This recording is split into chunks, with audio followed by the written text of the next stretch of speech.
অনেকেই ইনবক্সে এসে অভিযোগ করেন আমরা জামাত শিবির এবং এনসিপির কাছ থেকে টাকা খায়া বিএনপির বিরুদ্ধে ভিডিও বানাচ্ছি।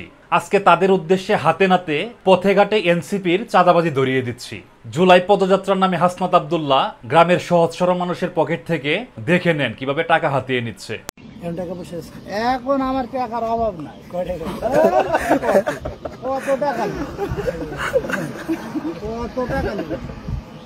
এখন আপনি খালি হুমকি দিলে টাকা এমনি হাঁটায়। হাসনাত আব্দুল্লাহর এসব কর্মকাণ্ডের তীব্র নিন্দা এবং প্রতিবাদ জানাচ্ছি। হাসনাত ভাই, আপনি জুলাই যোদ্ধা, আপনি জুলাই যোদ্ধা হয়ে গ্রামের সাধারণ মানুষের সঙ্গে এভাবে চাঁদাবাজি করতে পারেন না।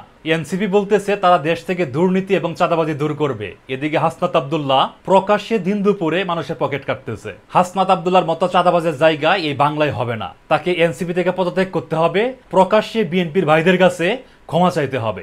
আপনারা কি বলেন? ধন্যবাদ সবাইকে।